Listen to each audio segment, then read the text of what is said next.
How do you prepare for this and what do you do? There's a few things. I would say the Prophet ﷺ told us, اغتنموا خمسا قبل خمس. Make use of 5 things before 5 things comes. And he says, شبابك قبل هرمك. Your youth before your old age comes in. صحتك قبل مرضك.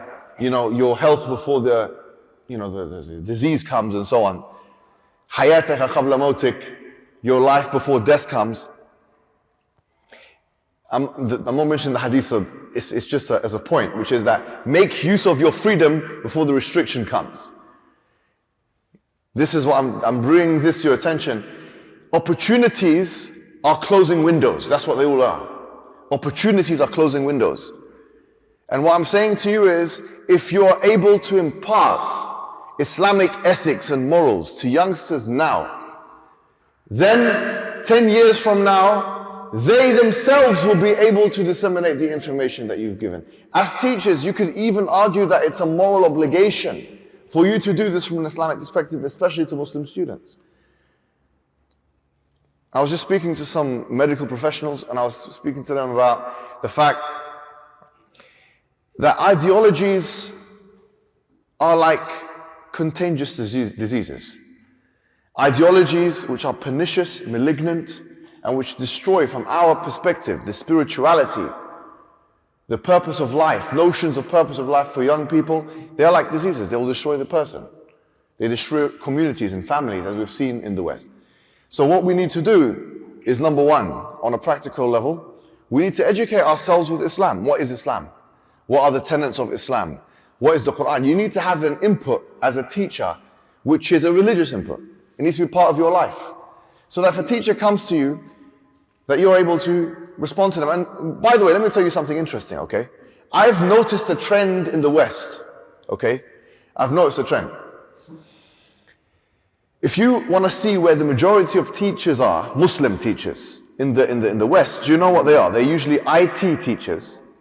Put your hands up if you're an IT teacher, just so I can see. There's not many IT teachers. What, there no computers in South Africa? Did you have an information technology apartheid? What's going on here?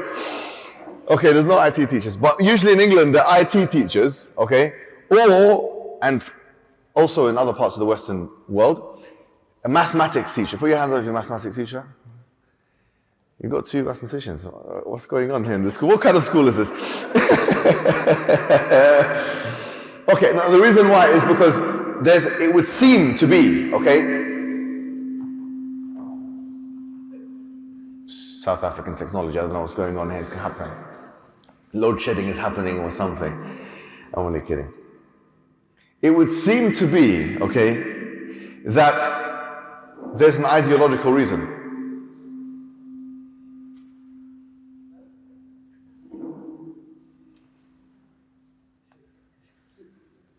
There's an ideological reason for it. Now, what is the ideological reason?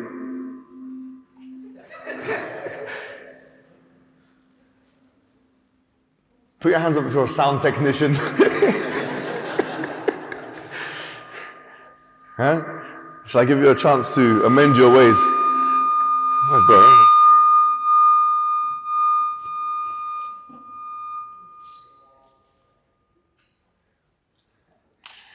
I'm waiting for the UFO to descend. It sounds like it's like aliens are going to come down now any moment. Okay.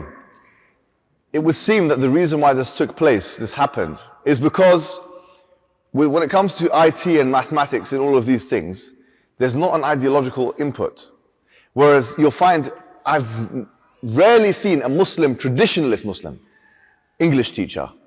Because literature and English is very closely connected to narrative, very closely connected. Put your hands up if you're an English teacher. Oh, there's a lot of English teachers, good. You guys are important. Not that mathematicians are not, or the IT, no, you are as well, trust me, yes? So when it comes to sociology and psychology and history and the social sciences and English, I didn't see as many Muslim traditionalist teachers, because that's where the narrative is really being shaped, okay? So what I'm saying is, in those topics, you need to be able to find the link between your subject and the Islamic narrative. They know the link very well, and we have to give them credit for it. I used to be an English teacher myself. Like every other book that I used to teach has some kind of ethic, moral, or social commentary to do with, sorry to say, feminism or liberalism. And it was a very straightforward, like, narrative. So what I'm saying is, if you know the links, you can go through the English books, You can go through, I don't know what books you guys go through, if you have to go through English literature books, for example, or poems or whatever it is, you can go through it and critique it. Say, the assumption of it is this. These are the assumptions of the ideologies in question here. You can go through history and say, why are we studying this history? You can question what even you're studying. The national curriculum in England, for example, it doesn't have any Islamic history inside of it. I don't know if you have any Islamic history inside the national curriculum here in South Africa for history, considering the fact that this continent, some of the greatest civilizations have been African civilizations. The Mali Empire, this empire and that empire. So many Muslim ones, but how many? And in fact, there's one, I can't remember the name of it now, in like Zimbabwe area or this kind of area. There's an empire, which I forget the name of it. But yani, you guys should know more. I mean, this is your area of specialty. The point is you should be able to make links between what you are teaching and the Islamic empowerment narrative. What is the Islamic empowerment narrative? That we don't need a morality outside of our own morality, whether it's liberalism or feminism or the LGBTQ curriculum or belief system or transgender ideology or whatever it is. We don't need right and wrong from anyone else.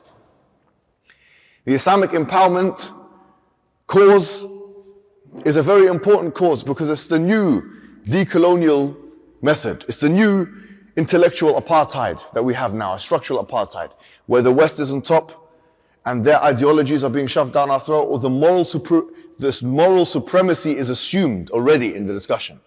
We have to unpack that through what you're teaching in your various subjects. Now, I don't want to make this into a lecture because we won't have the chance to speak to each other and engage with one another. But the point I'm making is, number one, seek knowledge. And let me put it in bullet points for you. Number one, seek Islamic knowledge, because you need to make sure that your creed is on point. That if someone asks you a question, that you don't make a mistake when it comes to Islam itself, at least on a basic level. Now, not everyone has to be a scholar or some dai or something like that. I'm just saying, have the basics in mind. Number two, you have to understand the narrative, the moral and philosophical narrative. Now, our institution, the Same Peace Institution, offers free material in this regard. We have a learning platform, we have all kinds of YouTube videos, we go through each thing and we unpack the assumptions. Okay, so, and then number three, you need to connect that with whatever you're teaching, and don't be naive enough to, for example, go through aspects of history or literature or wherever it may be and not realize that the author in question, which is probably a Western author or someone heavily affected by Western civilization, is not trying to promulgate their own moral worldview. And so what we're trying to do together is we're trying to empower the Muslim community. We have our own cause, which is the Islamic empowerment cause. And so that is two things, deconstruction and reconstruction. Deconstruction of the narratives of the colonizer, the intellectual colonizer, and then reconstruction of our own narrative. With that, I will open it up to questions and answers, inshallah. So go ahead and ask any questions you like. Usually I know it's the opposite, that you guys usually get the questions asked, from the students. But you can ask any questions and we'll try our best to answer.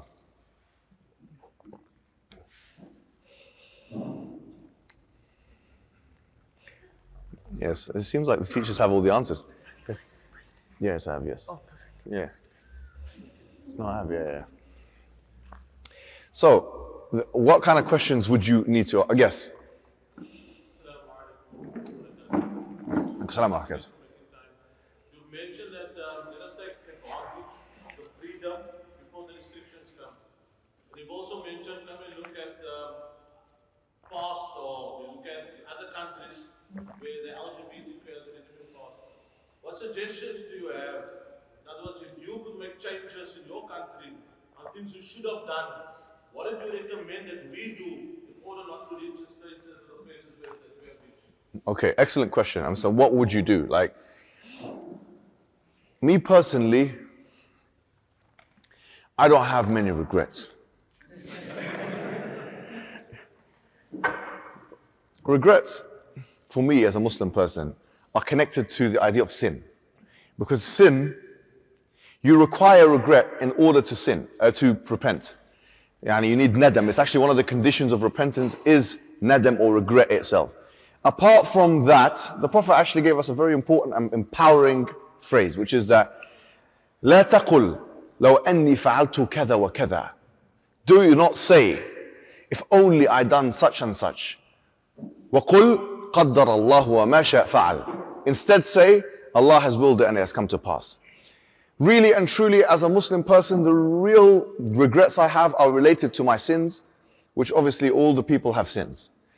But in reality, apart from that, we cannot control the situation. What I'm telling you in terms of your context is the following. You have to ask yourself the question, what are the things people cannot take away from you? This is a very interesting philosophical question. What is it that no military, no human being can take away from you? Now, even if I say knowledge, you could argue that someone can take knowledge away from you. You could say someone can shoot you in the head and cause brain damage, or take a part of your brain away from you, or somehow intercept your brain and take the knowledge that you've even acquired away from you. But it's a close candidate. The things that people cannot take away from you are two things. Beliefs. Because even if you take someone's knowledge away, you're not really going to alter their belief. They believe in certain things, they believe in this is their father, this is their mother, whatever. They have beliefs. It's so difficult, now impossible to take away someone's beliefs away from someone. And number two, the past. Their experiences, in other words. You can be fired tomorrow. Anyone can be fired. You can be divorced. You can be shot dead, You can be hurt. This can happen to any of us, But no one can take away what you've already accomplished. So if you've taught a child, and if you taught a young person, and you've taken them from Pythagoras' theorem to trigonometry, okay, the fact that you've done that, that's an experiential credential, which no one can remove from you. Which means what?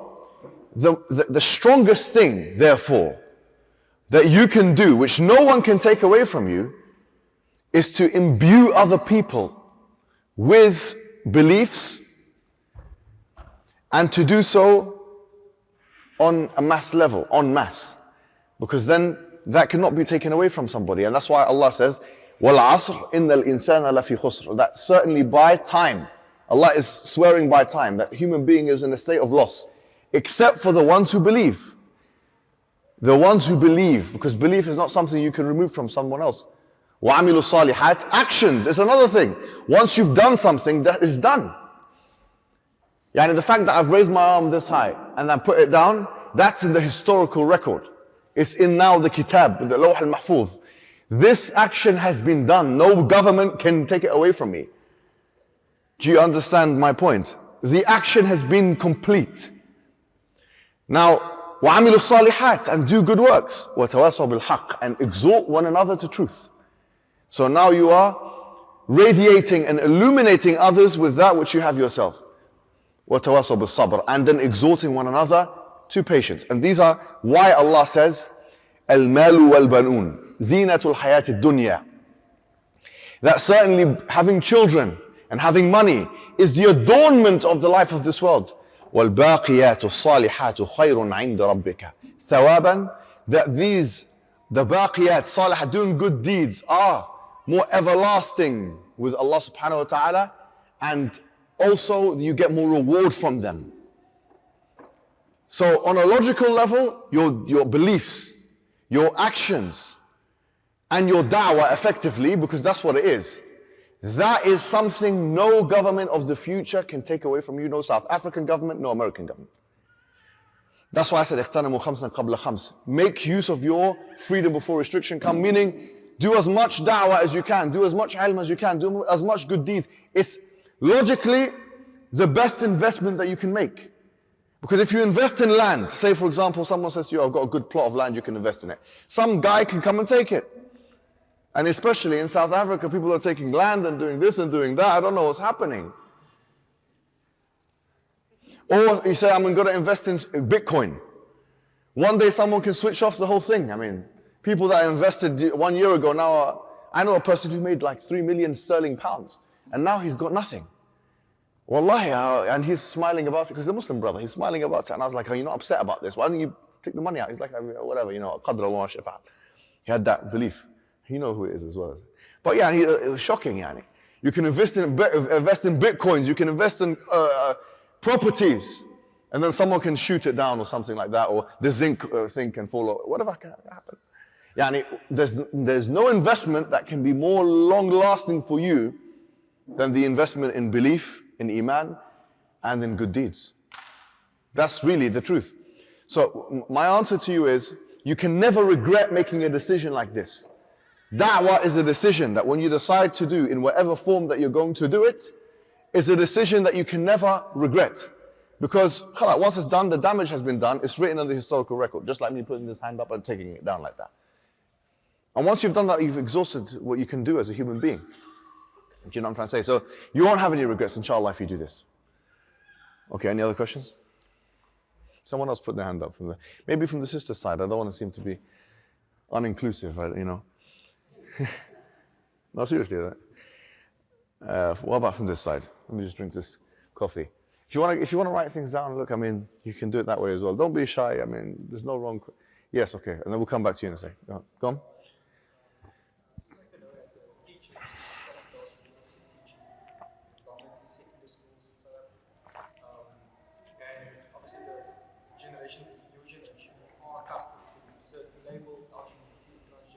Hamza, can you take this one? And what would you suggest, as obviously we hold firmly on to our beliefs, right and wrong, taught by us by Islam, what would be the best response Put a mic on him. A student asks, so what do you think about the LGBT? Okay, he needs to mic you up first. He needs to mic you up, yeah. Okay, I'll answer this question, and then Hamza's going to get involved as well, but he's just going to get mic'd up. So if someone asks you, what do you think of these people? Say, look, man, look. It's not really the people that we have a gripe with as such. It's what they are practicing or espousing, or the beliefs. The person themselves is an individual susceptible to truth and falsehood. They are a receptacle. They can easily become a believer. We could be like them. Remember, the Prophet Muhammad ﷺ said in a hadith, narrated by Ibn Mas'ud, إِنَّ أَحَدَكُمْ لَيَكُونَ بَيْنَهُ وَبَيْنَ الْجَنَّةِ إِلَّا ذِرَاعًا فَيَسْبَقَ عَلَيْهِ الْكِتَابِ فَيَعْمَلُ بِعَمَلِ أَهْلِ الْجَنَّةِ فَيَدْخُلَهَا. Same thing as with the Ahl al-Nar. So you can be so close, you can be a believer for all your life, and then right before you die, you can do the actions of the person of hellfire, and then you can die and become the person of the hellfire. And the opposite is true. So we don't carry those, in a sense, complete eschatological judgments that, okay, this person's going to the hell and this person's going to heaven. We don't know who Allah is going to sway and these kind of things. Especially if the person is a homosexual, but he wants to become, like, for example, spiritual or whatever it is. That's someone who you have to actually work with. So we look at that situation on a case-by-case basis. But on the other hand, of course, we also mention that this is something we don't agree with. You're most safe talking about the belief rather than the person. The moment you start making it personal, people switch off. I mean, imagine if you're speaking to a homosexual themselves and you start saying, look, you're going to hell and all these kind of things. They're going to switch off. They're not going to respond to you in a positive manner. You could say, look, this is heaven and this is hell in general. Stop making this, it's harming you, like that kind of thing.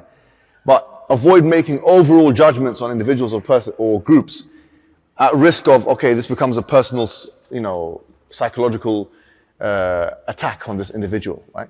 So you just have to play the diplomacy card with this, I think, But we have to outline clearly, okay, we believe this is heteronormativity, we believe that this is the right morality and this is the wrong morality.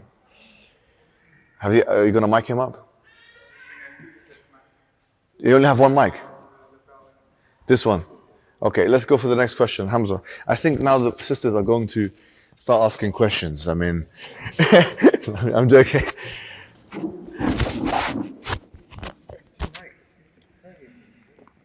Yes, it's meant to be a TV station. Exactly. I'll hold it. We could stop it easy. Okay. Okay. Assalamu alaikum warahmatullah. MashaAllah. That's what happens when you're 6'7". MashaAllah, MashaAllah. Okay, so you said you were a philosophy teacher? You're a philosophy teacher? High school. Okay. In a secular school or Islamic school? Okay, so It depends what your social, political, and educational context is. If you can articulate your position, by Allah, articulate your position. Because we can't articulate a position because of legal requirements in the UK. So if you can articulate your position in the South African context, which I believe you can, then you should do it with hikmah, obviously. What is hikmah? You have a Allah-centric goal. You apply your ilm in that particular context to achieve that goal.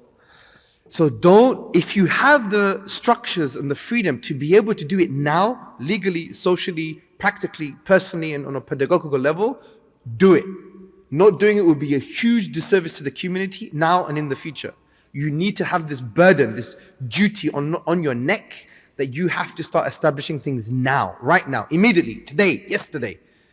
Now, if you're able to do that, and I believe you are, then articulate the case. So for example, when it comes to the LGBTQ plus ideology, you need to first and foremost empower the ideologues, our community, the teachers, the school, and the pupils. You need to empower them to say that every idea, every worldview, every postulation has its own assumptions. Because one of the key things about the rhetorical trap that they're trying to engage in is as if this idea is universal and absolute. Right? They do this with the Universal Declaration of Human Rights as well. This liberal conception of human rights. It's universal and absolute. But it was developed by some Lebanese Christian who basically hated Muslims, by the way, if you study the origins of the liberal conception of human rights. We agree with human rights, the huquq al-ibad, right? The rights of the individual. But we don't have a liberal conception or liberal prioritization of these rights. And there may be some overlaps. But notwithstanding, every idea has its own assumptions. That's the first thing you need to say to people. And already it takes away the kind of universality and the absoluteness of what they're trying to say. And if they don't know, then have a conversation, engage in that dialogue on different levels, social, political. And the way you do that is going to change based upon the level of dialogue, but engage in it. So you have that freedom now. So what I would say on a teaching perspective, we're a school. We're here to open the hearts and minds of people. We're here to unpack assumptions. We're here to educate and uplift. Let's not be religious about this now, yeah? This ideology. And say, I feel there are certain assumptions. And there are like at least 5 major assumptions of the LGBTQ plus ideology. Obviously, we can't unpack them all here, but a lot of them include, they have a particular doctrine of individual rights, which may be a liberal conception. From an Islamic religious perspective, we would say, our religion says that the one who has a right to give us our rights is the one who created the whole universe. And this would make sense because the one who created the whole universe is Al-Alim, he's the knowing, he's Al-Hakim, the wise. He has the picture, we got the pixel. What we're doing, we just have a pixelated understanding of social, moral, political realities. Allah doesn't suffer from that, yeah? So you engage in that. Then another assumption they may have is that they think they have ultimate ownership of their bodies. And they don't believe there was a creator ultimately that created them, and they don't owe any duties to Allah. We would say, well, we fundamentally disagree with that assumption. We believe Allah owns our bodies fundamentally. Yes, we have a delegated authority to use it in accordance to the pleasure of Allah, but He owns us. This is the rububiyyah. This is the creative agency of Allah subhanahu wa ta'ala. That the fact that we don't own our bodies, Allah owns us. So therefore, He has every right to tell us what to do with our bodies, right? Then another assumption we may include, they would say, well, there is no immoral making features concerning same-sex intercourse and gender fluidity. That's what they say. There's nothing immoral about it. What moral features do they have that would render it immoral? We would say, well, you're only assuming that because you adopt a certain secular ethical framework. Utilitarianism, deontological ethics, or whatever the case may be. We would fundamentally reject them because we're divine command theorists. And the principles underpinning utilitarianism or deontological ethics, they're just claims without any proof. Why is it the case that what is morally good is the maximum number of pleasure and happiness for the maximum number of people? You tell me why that's the case. Prove it. As Hijab said in the debate the other day, we're not going to adopt the morality of the white man. Yeah? Why? Why are you forcing our morality? This is not our morality. Yeah? These come from people who are, infected with the hedonistic principle. We don't adopt this. It's not our pleasure, it's Allah's pleasure that we're seeking. That's morality. And then they also adopt this thing called queer theory. We don't have to get into it, it's a big, long discussion, but generally speaking, they don't believe in any objective truth. It's based on the postmodern principle that there is no method to use to actually acquire objective truth. That includes biological truths. And they also have this sense of skepticism about categories, and have this also, they believe in social construction, that hierarchies, and there is power. Power in society is not like a brick on top of your head or a stone. Power is like a grid, and it's accessible everywhere. And that is misused by those in power and those who have the hierarchies in order to oppress other people, because they tell you what is knowledge production and what is not knowledge production. And this is called discourses in a Foucault perspective. But in another perspective, it's about the language that you use. And they say fluidity is fine. Like Judith Butler, one of the thinkers who's a prominent thinker of queer theory, she basically says that this is gender performativity, that we perform our gender, not as an actor, but like more of a legal and structural and powerful perspective. Just like a priest or a lawyer would say, I now announce you man and wife. By virtue of that linguistic utterance and by virtue of his hierarchy in the social political system, all of a sudden they're man and wife, and they perform that role. And she says gender is the same. So today you could be a man, tomorrow you could be a woman. The way to disturb that is to show the logical absurdities. For example, I could say, and sorry for being crude, from now on, ladies and gentlemen, by virtue of the postmodern principles in queer theory, I am now Mohammed Hijab. I'm built like a tank and I'm 6'7". And there's no need to have any biological markers for this. I identify as 6'7". And I identify as a handsome, mashallah, Egyptian man. Allahu Akbar. Do you know what I mean? That's going to be absurd. Oh, let me make it worse for you. And I do apologize, sisters. I am a black lesbian. I don't mean that, obviously, but that's what I can say by virtue of queer theory. Because if there is no biological markers that dictate your identity, it's all about language and construction. And language and construction in the current context is actually a source of oppression. And it's all about what I identify in terms of my desires, and biological markers, because they believe biology doesn't even really exist. It's all language and power.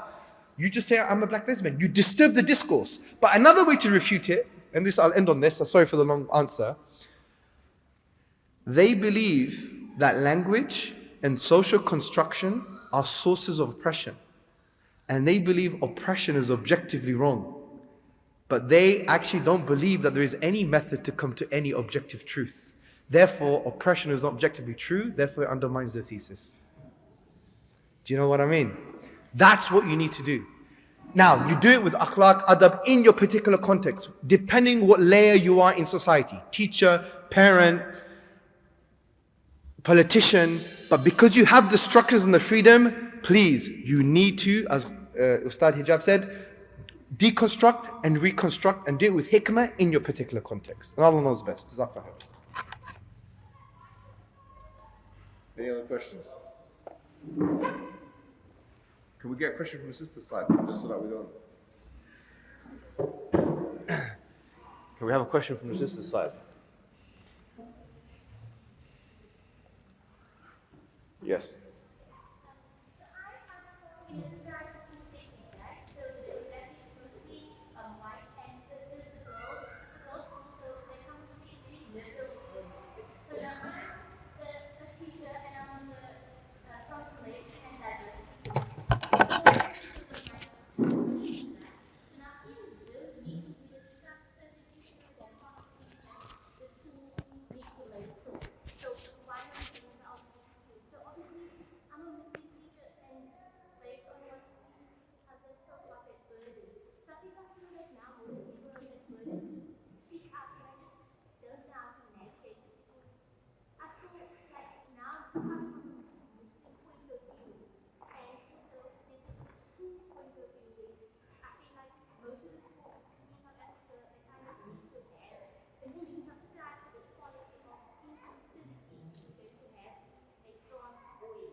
Yes, I get your question. So you actually asked a very interesting question, which relates to, okay, look, if she works in a girls' school, you said yes. And so now, and this is happening in the UK as well, because the UK and America and Canada, all these countries do have girls' schools and boys' schools. But what do you do when someone identifies as a boy and XX chromosome, let's just say, or opposite and the XY chromosome, let's say. So how do you navigate that situation, especially if it's in, like, for example, majority Muslim setting, or if you're a Muslim person? What can you do? Now, structurally, you cannot do much unless you own the means of production and you have the land, or you have the buildings, and you can buy and you can sell, and I don't know what the exact laws are. What are these guys called again, that the white guys that have that have bought the big land? What are they called again? Orania. I mean, like, for example, I had to keep bringing these guys up, but they bought a big land, and it's a private land, and they're saying, okay, we're going to bring, it's a private land, so whoever comes into the land can come into the land, whoever leaves the land can leave it. And from a constitutional perspective, correct me if I'm wrong, but this is legitimate, right? It's legitimate because it's like their house. They can bring whoever they want inside and leave whoever they want. Of course, it's been criticized for kind of apartheid system or whatever. But the reason why I put them as there is because, look, there's an economic aspect, which if you can afford to buy big places like this, and you can afford to buy land and make decisions and be the means of production, or have the means of production, then that's a legitimate way of influencing the situation according with South African law, or constitutional or statute, or whatever is a constitutional law. That's one way of doing it. But let's say if you don't have that means, then you're ajiz, you're incapable, so you're not going to be, blameworthy from the Islamic perspective. That's why Prophet ﷺ said, "Man ra'a minkum munkaran falyughayyirhu biyadihi, wa man lam yastati' fa bilisanihi, wa man lam yastati' fa biqalbihi, wa dhalika ad'afu al-iman." That whoever sees something evil, let him change it with his hand. And if he cannot do it with his hand, let him say something. And if he cannot say something, then let him hate it with his heart, and that's the weakest of iman. So if you cannot change it with your hand, i.e. manipulate the means of production, then you go to the tongue. In other words, can you say something now? Can you do something to change the situation? In which case, yes, you can. And let me offer you something, in fact, which is you can make the argument. And this is very interesting because I'm not sure if you know, but in the West, in America, in Canada and other places, I don't know how it is in South Africa. I've heard there are issues like this. There's a big controversy surrounding parental rights. Like, for example, if a mother and husband and wife get divorced, who gets the custody rights? Sometimes the mother gets like majority and the father doesn't get to see the child. Like, there's this whole phenomena of men not seeing their children, for example, yeah? And recently I saw an article. He was an Asian gentleman. When we say Asian, we mean like of subcontinental background. So it's a completely different meaning of Asian. Like Indian, or when we say in England, Asian, that's what we mean by Asian, yes? So he was from a subcontinental background, yes? And to see his children, he said, I identify as a woman. Okay, now, don't judge him just yet. He said, I identify as a woman, so I'm not a father, I'm a mother. So you cannot say, fathers have this and mothers have that. And honestly, he was granted permission to see his children. It was unbelievable. It was shocking. Like, more controversially, and this was like big news in England, there was a guy that he was, who identified as a female, okay? But he was XY, let's just say, chromosome. And they put him in the female prison. And then all kinds of issues happened. They done another, you can imagine what's going to happen now, I hear a situation. You put a man in a prison, effectively. You put a XY chromosome in a prison. Of all places you want to put, if you want, as a feminist, you want to reduce sexual assault. You want to put a man surrounded by women in a prison, effectively, because he identifies as such. There are practically and pragmatically ridiculous situations which ensue when you adopt this paradigm, which actually affect the cause of women's rights. And that's why a lot of the case, you'll be surprised, there's a big tension now between second wave feminists and the transgenders movement. Like, I'll give one name, which is Germaine Gray. She was like one of the founding mothers of feminism. You see her online and like TV programs attacking the transgender movement. And for example, on the issue of transgender sport. And more and more, like especially in combat sport, when you put a person who identifies as a woman with a man who's XY chromosome in an MMA match, and then a near-death experience happens and a huge moral panic ensues in the society. So what will happen, I think, in sociology they call this moral panic.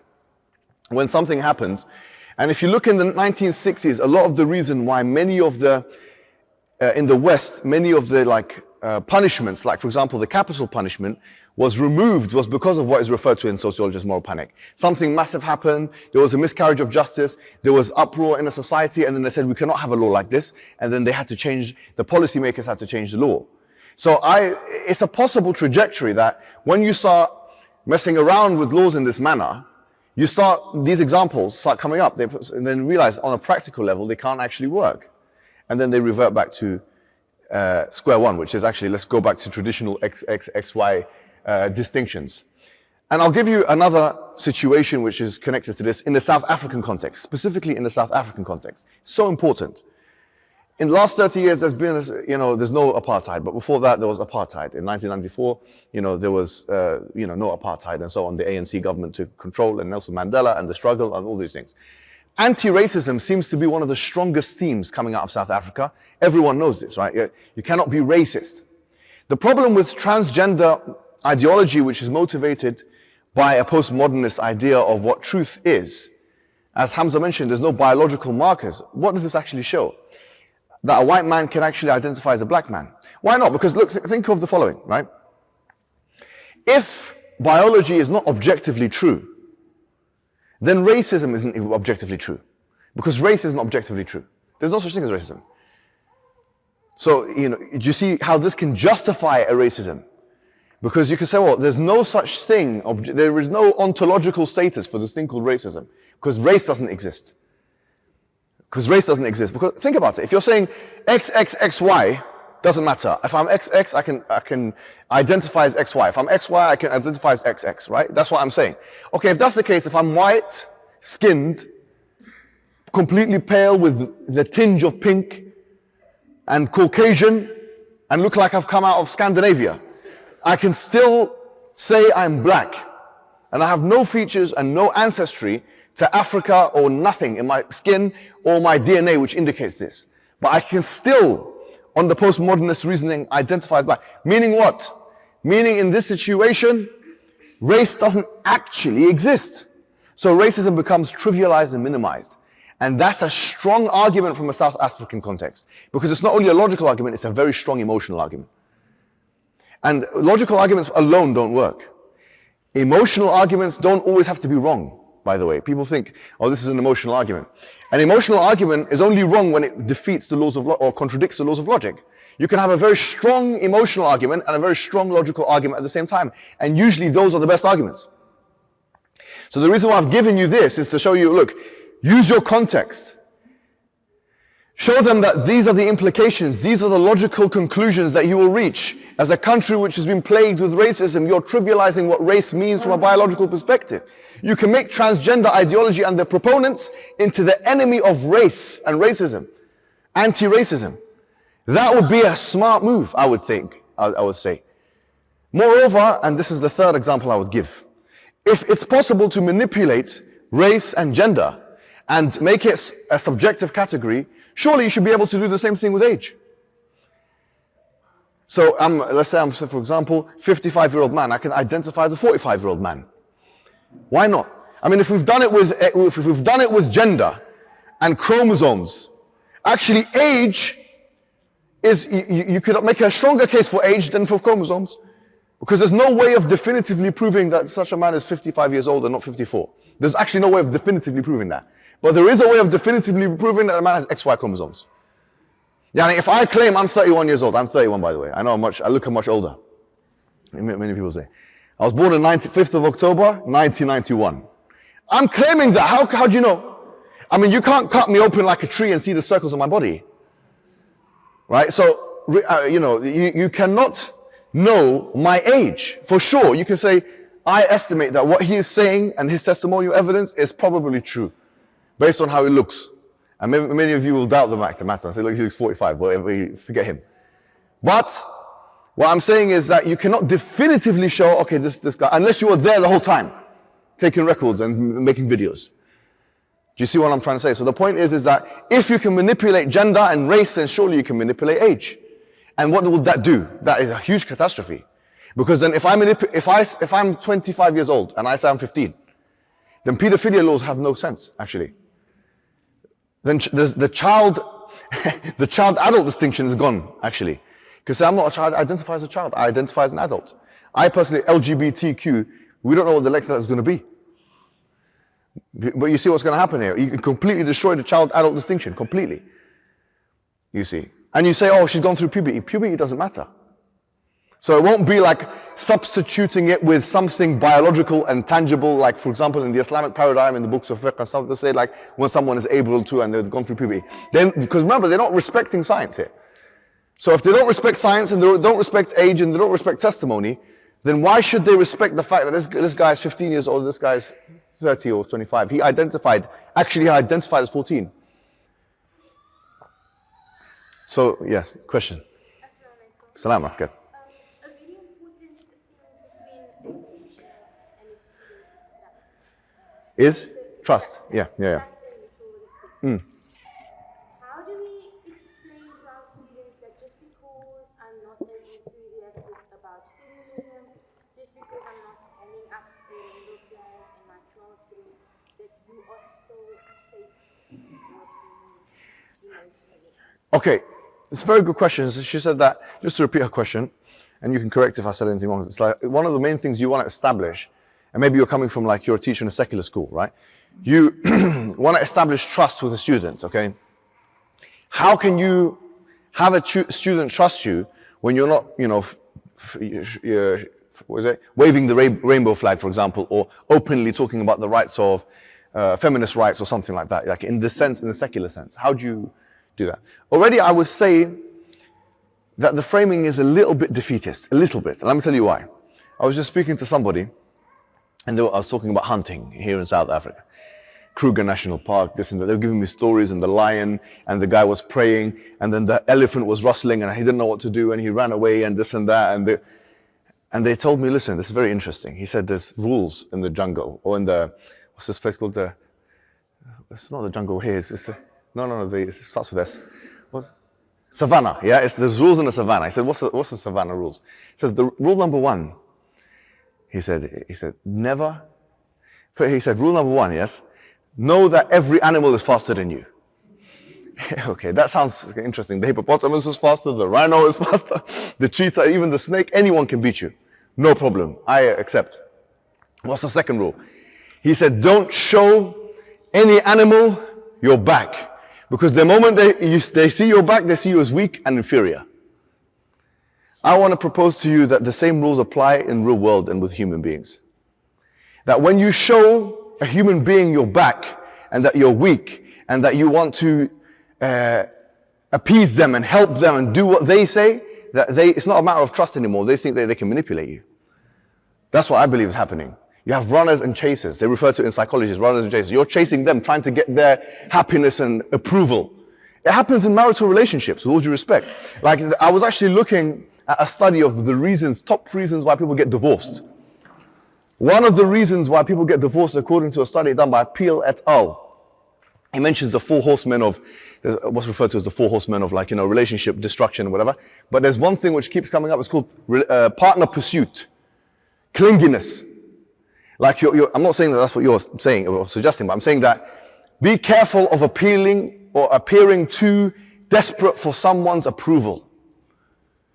We as a community can never prosper really until we realize it's not the approval of the others that we need. It's only the approval of Allah subhanahu wa ta'ala. And there's a beautiful hadith of the Prophet Muhammad sallallahu alaihi wasallam. He said that if you try and get the pleasure of the people at the expense of the displeasure of Allah, Allah will be displeased with you and the people would be displeased with you. It's unbelievable. So sometimes having that dynamic where you're always trying to appease and cling on and be desperate and this never. So you don't have to, let's say for example, I'm Muslim and as a Christian friend, I don't expect the Muslim friend of mine to hold the Quran and pray with me 5 times a day in order for me to establish a relationship of trust. In fact, the Quran says, وَمِنْ أَهْلِ الْكِتَابِ مِنْ أَنْ تَأْمَنْهُ بِدِينَارٍ يُؤَدِّهِ إِلَيْكَ.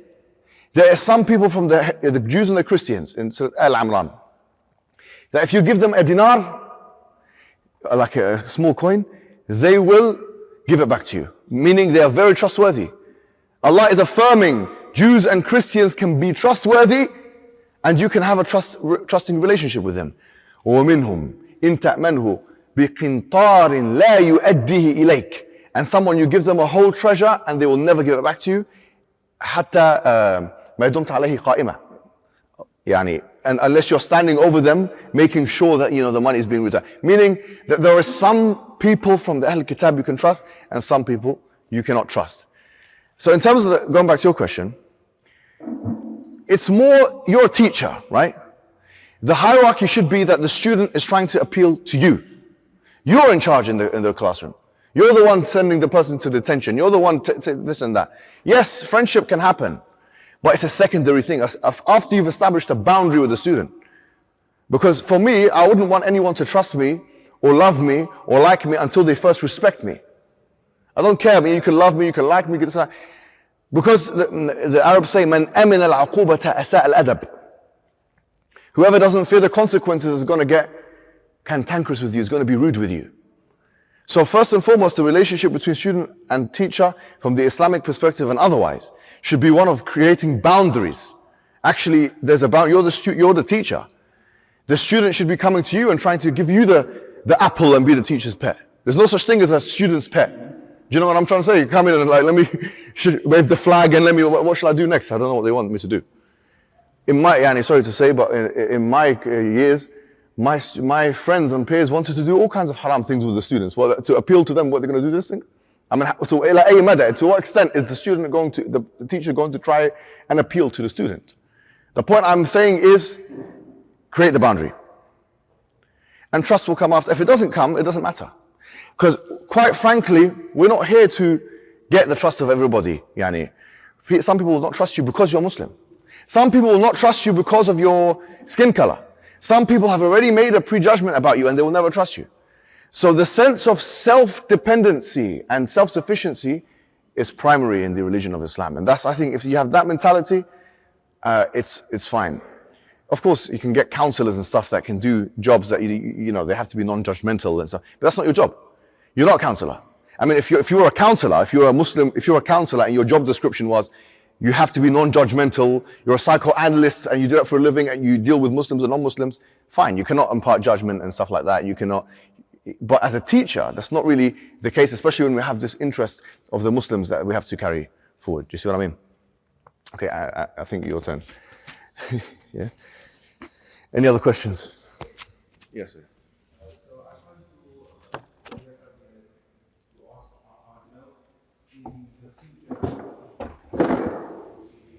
probable that our children would be taken from us if we are to teach them proper Islamic adults. Okay? So for example, there are incidents where the parent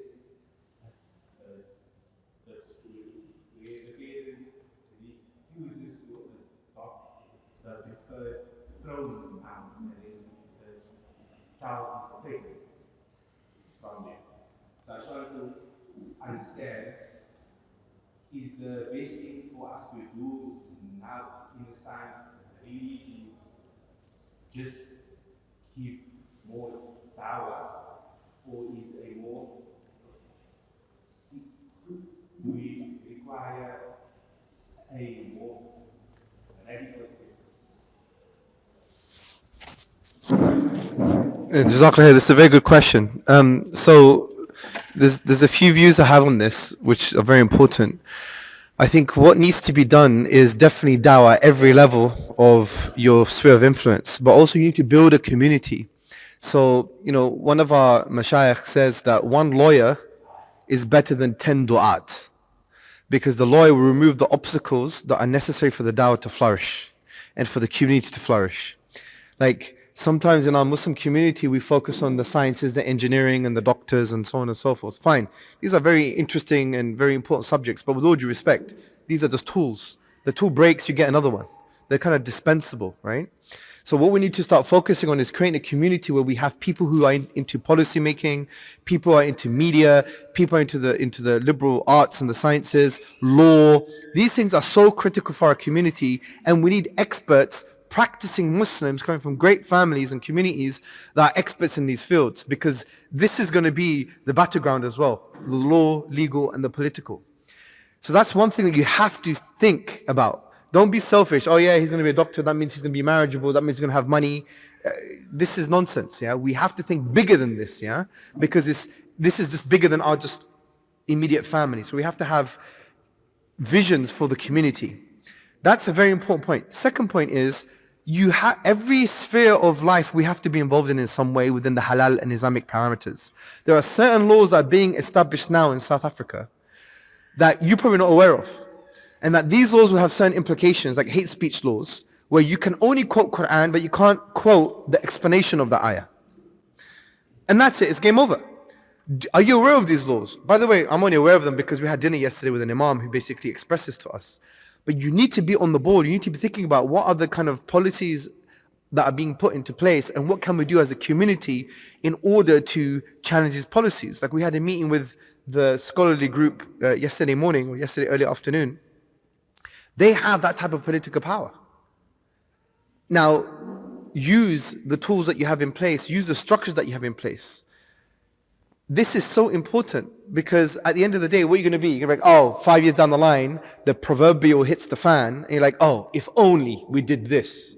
Now is the opportunity. Now you have this kind of social, political, historical juncture point where now you need to start making some moves, which means empowering the community, ensuring that you have the right systems in place, structures in place, ensuring that you're doing da'wah internally to your community, that people are Allah-centric, people are connected to Allah subhanahu wa ta'ala, our children love Allah subhanahu wa ta'ala. These are very, very important things.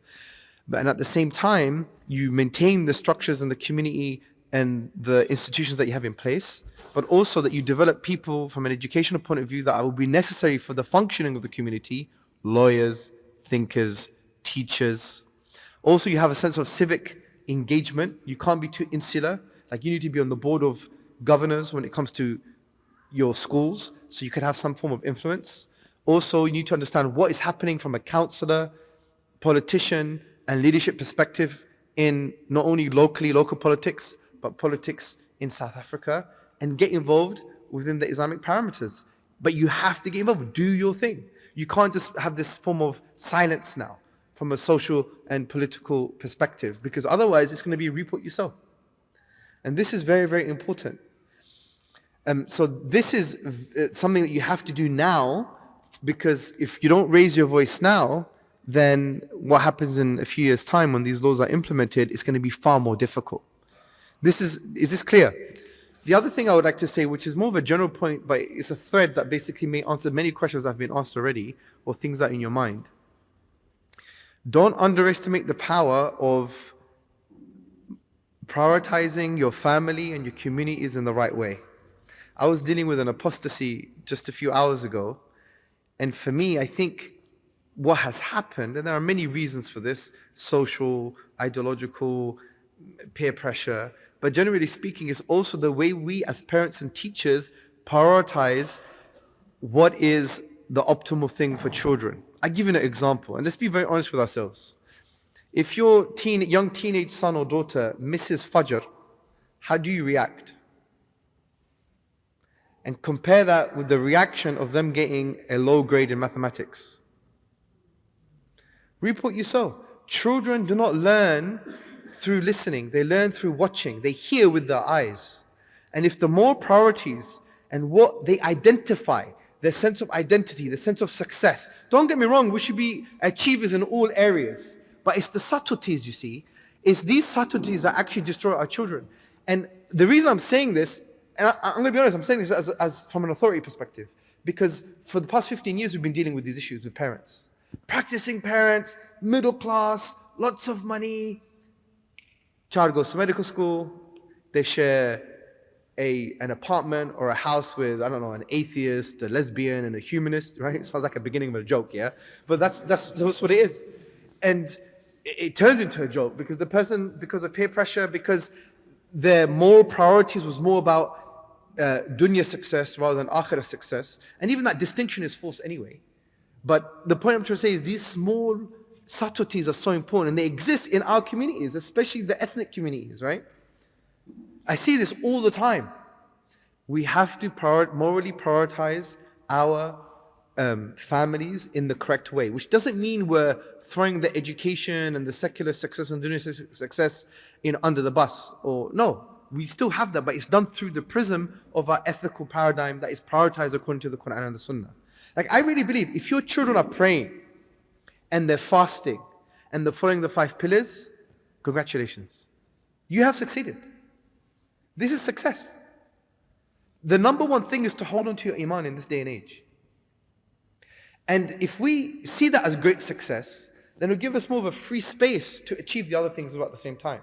But if this, because what cognitive developmental psychologists say about children, if you give them too many pressures, they can't handle all the pressures. I have to pray, I have to be a good Muslim, I have to do this, I have to get great grades, and I got all this pressure, social pressure. How I'm defined is by my grades, not by my salah. How I'm defined is by my social success, not by the fact that I'm connected to Allah subhanahu wa ta'ala. These things are going to destroy the child. So you have to morally prioritize. I'm not saying don't focus on education. Of course you should. But morally prioritize. And the way you react and the way the community reacts should be like that. And then you get great leaders. It's a subtlety. I saw many of your faces. You get the point. Yeah? It is a subtlety. And you have to start ensuring that this is in your homes. Because otherwise, so many people have left Islam or they have shubuhat because of that priority. And you're thinking, the mother's practicing, the father's practicing, they have money, they're both doctors, this, that, and the other. And all of a sudden, then when you unpack all of it, Islam became an ethnocentric identity. It wasn't a worldview. Yeah? Islam for them became like an ethno-religious cult. I pray, I wear the topi, I do salah, I don't know why, but this is important for me. But then after, the important things that are grounded in reason, are grounded in your identity, that are grounded in your social expectations, that are grounded in praise and dispraise, is something other than Islam, which is your education and your future goals and your social status. This is so important. But if it's changed and it's through the paradigm of Islam, they'll be successful in the dunya and the akhirah, and they'll be successful from a secular, academic and professional perspective and an Islamic perspective. And this, what I found, is a counter thread concerning families and communities. It's a subtlety, but inshallah, may Allah make us be, ideal communities, and inshallah, there's a lot of hope. Alhamdulillah.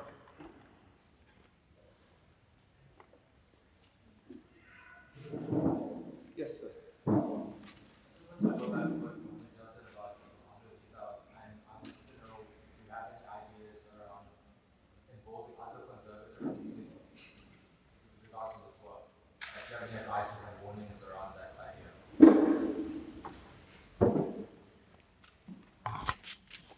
So, what was mentioned is that, just to repeat the question, do I have any ideas about involving other conservative communities?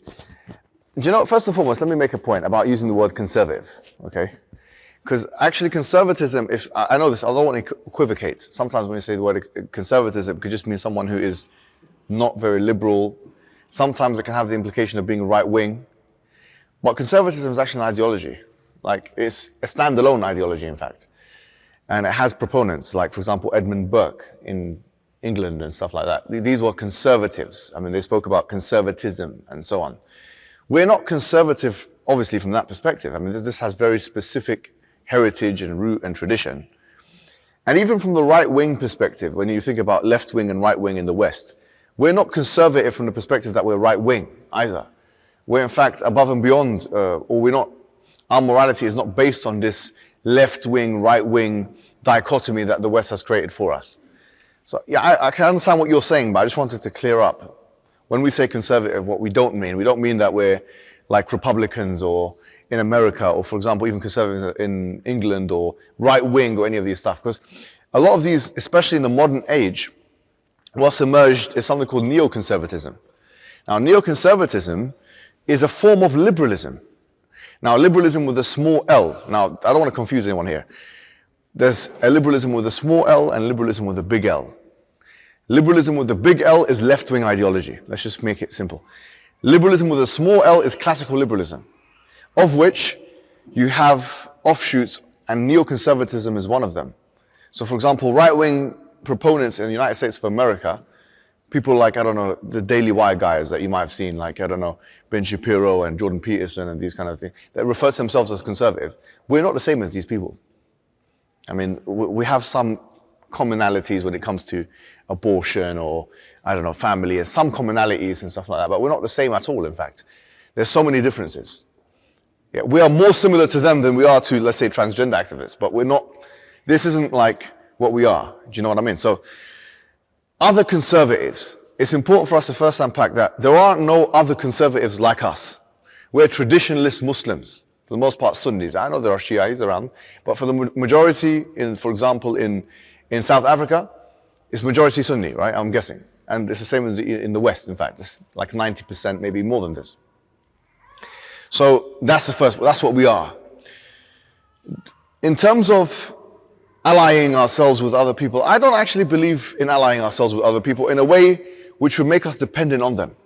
If you look at the history of any movement, whether it's a civil rights movement or whether it's a country itself, okay, you will never find that these movements have been successful when they have, if you like, collaborated in an interdependent way with other, let's say, equal parties.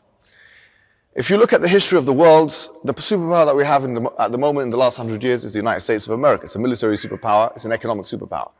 If you look at the history of how that happened, for example, you had World War II, and after World War II, there emerged two great powers, for the history teachers, I mean, as you may know, and the Soviet Union, and then the United States of America, and there was a Cold War, and then it ended in 1991, when I was born, no coincidence there, and now you have a primary superpower, okay, which is the United States of America, and so on.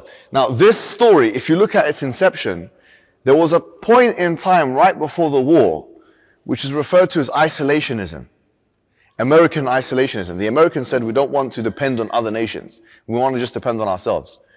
So when they entered the arena in World War II, they were actually they were the kingmakers. If it wasn't for America, then England and France would not, or Britain and France would not have won. The Allies would not have won. This is, most people would agree, they are the game changers, or they were the kingmakers.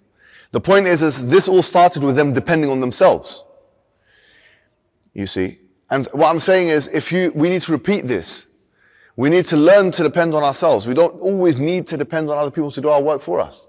That's where degeneration, weakness, dependency, and all those things happen. One strong point in South African Muslim community is actually there is a intense knitted togetherness of the Muslim community. I know there's disadvantages of that, which should be redressed and stuff. I'm not going to go into the disadvantages of it.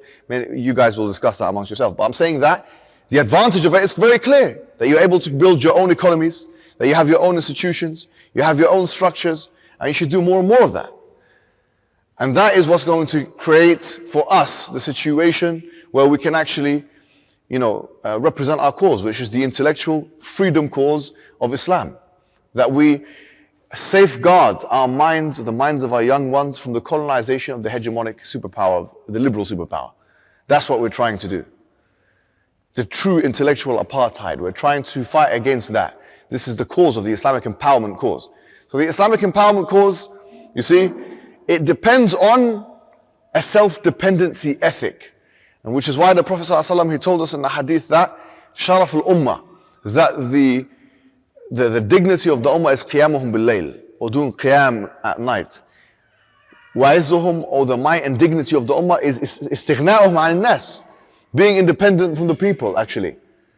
So if we follow the prophetic advice and we try and be together, if people want to join and help and be servants of the Muslim community and the cause of Islamic empowerment, then وَلَا يَعْلَمُ جُلُودُ رَبِّكَ إِلَّا هُوَ. We can do taskhir of anybody like we want, but we have our own ethics. We can help this one can help us, this one can teach us, this one. But it's we are driving the car and they're passengers. There's no other situation in which this can work. They have to be passive. We insist that they are passengers in the car. They are never behind the steering wheel. And hopefully that is clear. I don't know if it's Maghrib. Is it Maghrib time now? Is it way before Maghrib time? I don't know what time is it. What time is Maghrib? Huh? 20 minutes. Okay, we've got time. So let's do another question. And Hamza, you say it. Yeah. Yes, sir. Assalamualaikum.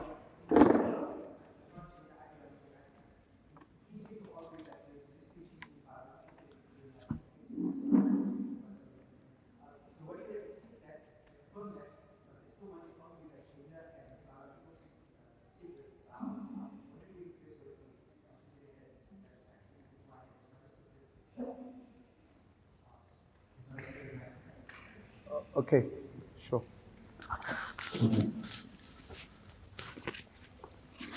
So this may have to be the last or the penultimate question. The Sheikh told me we have to wrap up dead on 6, which is about 10 minutes. So, just to repeat your question, you're saying, so the LGBTQ plus movement, if they now, say gender fluidity, okay, is not coherent, but they would say that they would accept some biological markers in terms of gender, but gender and sexuality are not the same. Gender and? Well, look, biological essentialism has been refuted. No one believes in it. No decent human being or academic actually believes in biological essentialism, which basically means that your biological traits are going to dictate your behavior in totality. No one believes that. Yeah, that's not the case, and we even see this in Islam, because it's not the case that your biological traits are going to actually dictate the way you behave. Everyone has different expressions of themselves and how they act, and we even know, like for example, the hadith of the Prophet sallallahu alaihi wasallam. Whoever emulates a woman you're cursed, right? So you can do that. You can emulate a woman, even though you have some biological traits that you may feel are masculine or based on your chromosomes, whatever the case may be. There's going to be a socialization. So there's a combination of biological traits and socialization. So no one disagrees with that foundation. In actual fact, the queer theory movement is motivated by that. Is motivated by the fact that biological essentialism has been totally refuted, but they go way to the other extreme, to the degree that they just throw the whole of biology under the bus. Yeah, and you saw some of the thought experiments that Mohammed, Hijab, and myself we articulated with regards to the absurdities of these ideas. Yeah, concerning race and the child-adult distinction and so on and so forth. So what I would say is, if they say that that your biological gender is different from your sexuality, what we would say is, well, what is your sexuality? From the point of view that, is it a desire? And we would say you don't identify with your desire. That's the issue, because what they want to say is, if someone for some reason has some kind of gender dysphoria, or they have, for example, based on a social construct, or based on something, whether it's based on shahawat or shubuhat, whatever the case may be, they now say, oh, I don't feel like a man, or I don't feel like a woman. We're not denying per se that they don't have that feeling, but we would understand it in a particular way, because we know there are just two genders. Generally speaking, it's the male and the female, right?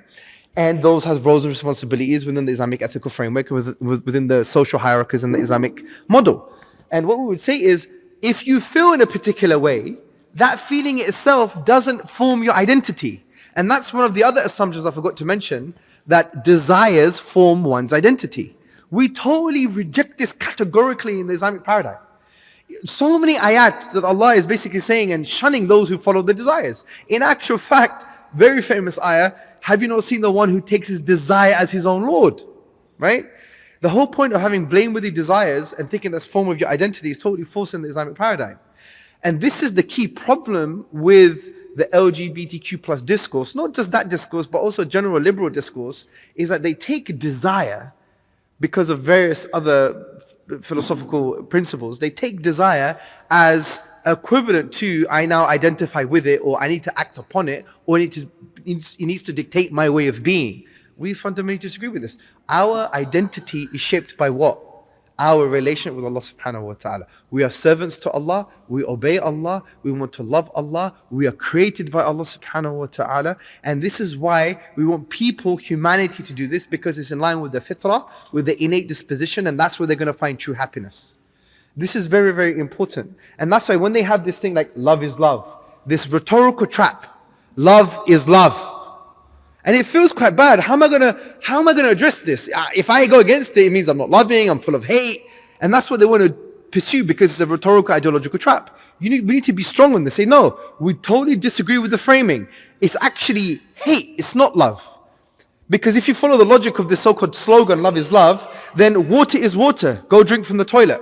Food is food, eat a dead person. Sex is sex, make love to a donkey. This is false framing. And love is intentional and directional.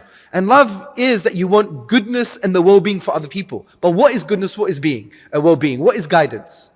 That's dictated by Islam. And the way we're going to show love to people is that we want goodness for you, guidance for you, and we want your well-being. And that is defined by Allah subhanahu wa ta'ala. And that is you coming closer to your fitrah, being aligned with your fitrah, and worshipping Allah subhanahu wa ta'ala. We are the true loving people, because we want true goodness for you and true guidance for you. Their so-called love is love slogan, they want you to destroy yourself. They want you to align yourself with anti-reality, something that is against reality. They want you to actually take something that is actually a psychological disease and think it is something normal and something perfectly fine. They want you to go away from Allah's obedience. They want you to disobey Allah, which is actually fundamentally bad for you. So we need to frame it that way. And obviously we're in a language that is conducive to that particular discourse and that objective, but that's the framing, yeah? So, and there's more to say on this, but generally speaking, we don't follow the assumption that just because you have a certain desire that forms your particular sexuality or identity. We categorically reject this. But also there are, and Hijab mentions this a lot, maybe he could take this, the pastoral settings, and we need to end on this as well. There are pastoral kind of settings where there is the general ideological narrative that we need to produce, but also on an individual one-to-one basis, there are actually some profound things. And Hijab's got a very interesting story connected to coffee on this. Maybe you could end on this, Hijab, please. Sorry. Because actually it was powerful because... Should we not take another question? You think that's the game? Okay, fair enough. Let's take one question. Sorry? Okay, cars. Problem with cars. Bismillah. Sorry, before we conclude, these two cars, a Jaguar CAA 140187 that needs to move immediately, and a Kia Picanto CAA 359172. Last question. Is the one from the sisters are prioritized? Okay, yes.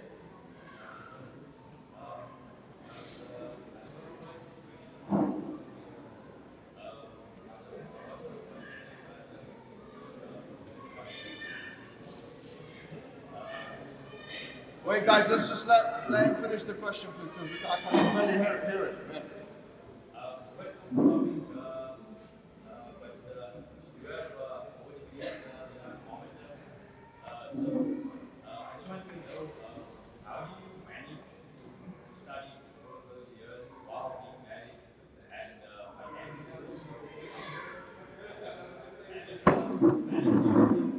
Okay, so a quick one. So my understanding is he's saying that, like, how did I manage to do a lot of stuff in a short space of time, basically, yes? And the answer is, look, I mean, time management. You got 168 hours in a week. You got 24 hours in a day, yeah? And so if you really think about it, Albert Einstein said it very nicely. He said, look, if you spend 8 hours doing work, 8 hours doing sleep, and 8 hours doing whatever you want, okay, you have a very productive life. Now, I'm not saying everyone should go and burn themselves out, but I'm saying that the Prophet Muhammad told us very clearly that the best deeds are those adwamuhu wa inqal, are the most consistent, even if they are small. Yeah, so what it is just creating habits in your life as much as you can, especially I would say with things like the Quran, Islamic studies, whatever studies you want to get involved in. So if you're able to put habits into your life and they become part of your life, then it will be like muscle memory. It will feel second nature to do them, like brushing your teeth. For example, you brush your teeth every morning. No one's going to give you a medal for that because it's something which is traditional and cultural, cross-cultural in fact. Now if you do the same, if we establish habits that are as repetitive and as natural as brushing our teeth every morning or drinking coffee or going to the toilet and cleaning ourselves in a certain manner or whatever it is we do, wash our hands after we do a certain thing, then if we're able to establish habits like that in other spheres of life, then we will be able to put crumbs together so much so that we'll have loaves of bread, you see. Little crumbs come together to create a loaf of bread, or little nuggets come together to create blocks of gold, and so on and so forth. So the point is it's all about creating habits. People have bad habits, they're called addiction sometimes, which deteriorates their health over time, and some people have good habits. So it's try and create good habits. Aristotle said you are your habits, effectively. Al-Hasan al-Basri said you are just a few days, and every day you lose a part of yourself. So if you establish the habit and create a continuity with it, then you'll be surprised as to what you can actually achieve. And I always say to people that ask me questions like, what should I do? Should I do this or should I do that one? So you use disjunctive with an or in the between. Is it this or this? And there's a principle in usul al-fiqh, which I always quote to them. al-jam'a awla min al-tarjih, which is that doing two things is better than prioritizing one over the other. That's my belief. Sometimes it's not the case. You have to decide when that's the case.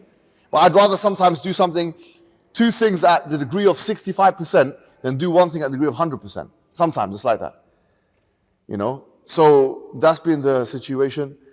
And so when someone says, shall I marry her or shall I marry her? I say, listen.